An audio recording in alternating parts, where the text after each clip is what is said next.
আজকে 23শে এপ্রিল 2026।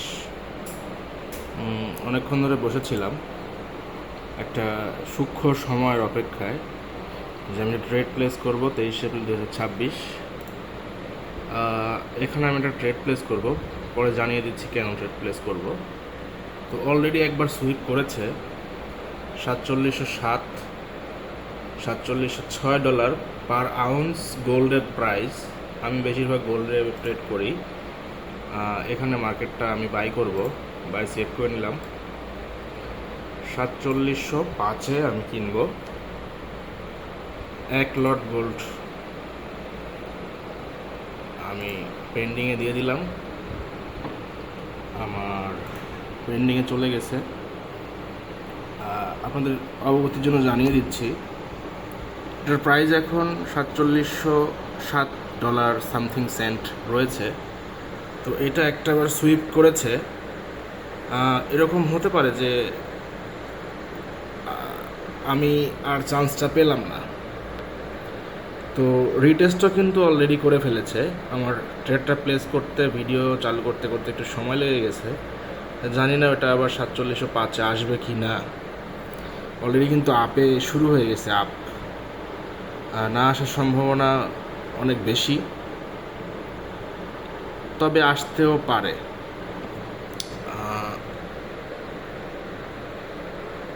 এটার হাই, এটার লো গেছে 4705 সামথিং সেন্ট। তো আশা করা যায় এটা একটাবার সুইপ করতে পারে।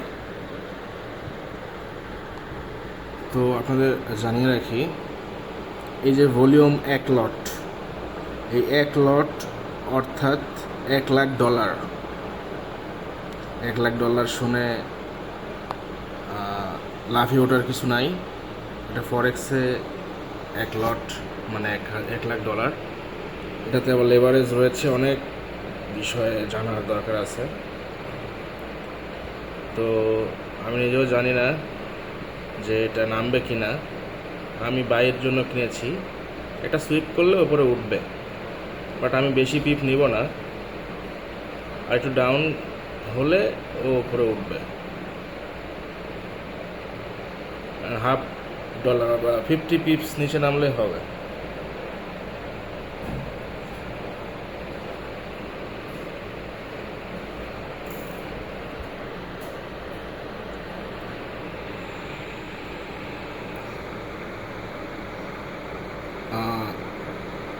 অল্প একটু নিচে নামলে হবে, বাট এখনো হচ্ছে না কয়েক সেন্টের জন্য।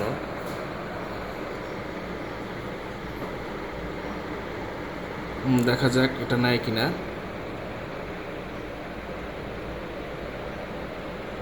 আসলে এভাবে সবাই লাইভ করেও না। হ্যাঁ, আমার এই ট্রেডটা প্লেস হয়ে গেছে, একটু উপরে হবে প্লেস, এটা স্বাভাবিক বিষয়। এবং ওটা ডাউন হচ্ছে। আমি এই যে ট্রেডটা প্লেস হয়ে গেছে, ওপেন অর্ডারে চলে আসছে, পেন্ডিংয়ে ছিল, ওপেনে চলে আসছে। ট্রেডটা প্লেস হওয়ার সঙ্গে সঙ্গে কিন্তু অলরেডি $122 মতো, $27 মতো লস দেখাচ্ছে, কারণ এটা এখন ডাউন ট্রেন্ডে রয়েছে। তো এইখানে কিন্তু একটা সুইপ করেছে, আমরা দেখতে পাচ্ছি। এইখানে কিন্তু অলরেডি একটা ব্রেক অফ স্ট্রাকচার হয়েছে, এখানে অলরেডি একটা ব্রেক অফ স্ট্রাকচার হয়েছে। তো ব্রেক অফ স্ট্রাকচারটা যখন হয় তখন ও কিন্তু নিচের দিকে নামে, ডাউন ট্রেন্ডে থাকে। এটা একটা 5 মিনিট চার্ট, ডাউন ট্রেন্ডের দিকে থাকে, কিন্তু ডাউন ট্রেন্ডে যাওয়ার আগে ও একটা ম্যানুপুলেশন দিবে উপরের দিকে, ছোট একটা ম্যানুপুলেশন দিয়ে রিটেস্ট করবে, অথবা নিচের দিকে নেমে উপরের দিকে একটা রিটেস্ট করবে, দেন ডাউন করবে। তো ব্রেক অফ স্ট্রাকচারটা সচরাচর সবসময় যে কাজে লাগবে এমন কোনো কথা নয়। তবে এইখানে যেহেতু $4702 আছে, আমি মার্কেটে আর 1 লট নিয়ে নেব বাই। আমি আর 1 লট নিয়ে নিছি। আমার কাছে এভারেজ 3.950 আসছে, অর্থাৎ $4704। অলরেডি কিন্তু $300 মতো লসের কাছাকাছি। তো দেখা যাক এখন আমি এই ট্রেডটা কেন নিলাম। এই যে 5 মিনিটের ক্যান্ডেল স্টিক দেখে কিছু বোঝা যাবে না। 1 ঘন্টার ক্যান্ডেল স্টিকে যাই। 1 ঘন্টা ক্যান্ডেল স্টিকটা আমরা যখন ছোট করব তখন এইখানে কিন্তু একটা সুইপ আছে। 1 ঘন্টা ক্যান্ডেল স্টিকে এটা কিন্তু অনেক বড় একটা সুইপ। তো এই সুইফট এখানে কোনো ফেয়ার ভ্যালু গ্যাপ নেই। ফেয়ার ভ্যালু গ্যাপটা যদি দেখতে যাই, এখানে একটা লম্বা ক্যান্ডেল, বাট শ্যাডোটা অনেক বড়। তো এইখানে আমরা একটু কাছে যাই, এখানে কিন্তু একটা সুইপ দেখতে পাচ্ছি অনেক বড়। তো এই সুইপটাকে যখন ও সুইপ করবে আবার, তো আমার মনে হয়েছে যেহেতু এটা গোল্ডের মার্কেট সবসময় যে ডাউন ট্রেন্ডে থাকবে বা আপ ট্রেন্ডে থাকবে এমন কোনো কথা নয়। এটা কিন্তু সুইং করে, গোল্ডের ট্রেডটা সবসময় সুইংয়ের ওপরে বেশি থাকে। সো এইটা যে সুইপ করেছে লিকুইডিটিটা, সেল সাইড সুইপ, এটা সেল সাইড সুইপে বাইয়ের ট্রেন্ডটা বেশি থাকে। তো আই হোপ যে এটা উপরে উঠবে। আসলে সবসময় যে ট্রেড করতে হবে এমন কোনো কথা নয়।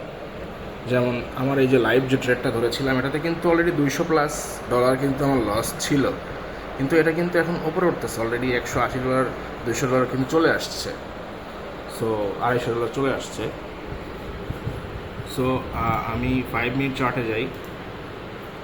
5 মিনিট চার্টে গেলে এই যে আমি যে আপনাদেরকে বলেছিলাম যে এটা রিটেস্ট করবে, এটাতে কিন্তু অলরেডি ব্রেক অফ স্ট্রাকচার বলেন বা চেঞ্জ অফ দ্য ক্যারেক্টার বলেন, এটা কিন্তু অলরেডি হয়েই গেছে। তো আমি বেশি পিপস নিব না, কারণ ব্রেক অফ স্ট্রাকচারটাও ব্রেক করে ফেলছে। আমি এখান থেকে এখন বের হয়ে যাব, বেশি দূরে আমরা নিব না। $400 হলে আমি আপাতত বের হয়ে যাব, কারণ এটা একটু রিস্কের আমার মনে হচ্ছে। যেহেতু রিস্ক মনে হবে, সেটাই হচ্ছে রিস্ক ম্যানেজমেন্ট, যে এখানে লস হওয়ার সম্ভাবনা আছে, কারণ ব্রেক অফ স্ট্রাকচার অলরেডি হয়ে গেছে। তো ব্রেক অফ স্ট্রাকচার যখন হয়ে যাবে তখন কিন্তু একটা রিস্কের একটা ইস্যু থাকে। তো আমি সেই রিস্কটা নিব না, কিন্তু আমি ভাবছিলাম যে ওপরে উঠবে, কিন্তু উঠছে না। তারপর আমি একটু কিছুক্ষণ ওয়েট করি, কারণ এটা কয়েক সেকেন্ডে কয়েক পিপস উপরে উঠে যাবে আশা করা যায়। তো $400 মতো বা $300 হলে আমি বের হয়ে আসবো। এটা হচ্ছে রিস্ক ম্যানেজমেন্ট। রিস্ক ম্যানেজমেন্টটা যদি জানা না থাকে, তাহলে এই ট্রেডটা লস করবেন। কারণ আপনার স্ট্র্যাটেজি, আপনার ডিসিপ্লিন কোনো কিছু কাজে আসবে না যদি আপনার রিস্ক ম্যানেজমেন্ট না জানা থাকে। ডিসিপ্লিন, ভাই আমি ধরলাম, ধরে নিয়ে বসে আছি, লস করতেছি, হবে না, ট্রেড হবে না ভাই। আপনার ওয়েট করতে হবে এবং আপনার ক্যান্ডেলের সাথে কথা বলতে হবে যে ক্যান্ডেলটা আসলে ডাউন করবে কি না বা উপরে উঠবে কি না। আমি ডাউনে ধরেছি, ডাউন করবে কি না, উপরে ধরেছি, উপরে উঠবে কি না। হ্যাঁ, আমি যে আপনাদেরকে এই অবস্থায় যে ক্যান্ডেলটা এইখানে ছিল, তখন আমি বলেছি ও কিন্তু একটা রিটেস্ট করবে। রিটেস্ট কেন করা হয়? যে সেল সাইড যারা থাকবে তাদেরকে লিকুইডিটি সুইপ করবে, এই জন্য ও উপরে উঠছে রিটেস্ট করার জন্য।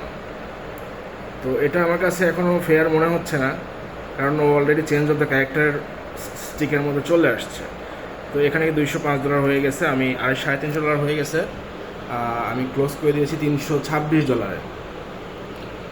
তো এখন এই যে আমি যে ক্লোজ করলাম, ক্লোজ করার পরে ও উপরে উঠুক না নিচে নামুক সেটা পরের স্টেপ।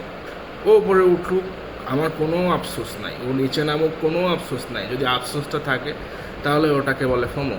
আমার ফোমোর দরকার নাই, কারণ মার্কেট আজ আছে, 7 দিন পরে আছে, 10 দিন পরে আছে, 1 বছর পরেও থাকবে। সো আমি আবার ভালো একটা সময় দেখে আবার ট্রেড প্লেস করব, আবার আসব, জানাবো আপনাদের। তো আমি যেটা বলেছিলাম সেটা কিন্তু হয়েছে, কারণ এটা ডাউন ট্রেন্ডে ছিল, আমি আপে কিনেছি, আপে হয়েছে, এবং এখানে কিন্তু দেখা যাচ্ছে স্পষ্ট। আমি লাইনটা টেনে দেখাই।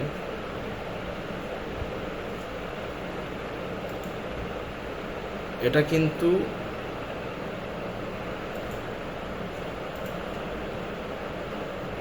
একটু উপরে উঠবে, এটা কিন্তু already change of the character কিন্তু হয়ে গেছে। Change of the character, sorry, break of the structure, change of the character একটু বড় হতে হবে। ব্রেক অফ দ্য স্ট্রাকচার কিন্তু হয়ে গেছে, ও সুইপ করছে, ওপরে উঠবে, এটা স্বাভাবিক। কিন্তু ব্রেক অফ দ্য স্ট্রাকচার যদি এই ক্যান্ডেলটাতে না হইতো, এই ক্যান্ডেলটাতে যদি না হইতো, তাহলে আমি ডাউন ট্রেন্ডে, আপ ট্রেন্ডে একটু রিস্ক ফ্রি মনে করতাম, এখন অনেক হিউজ লাভ থাকতো আমার।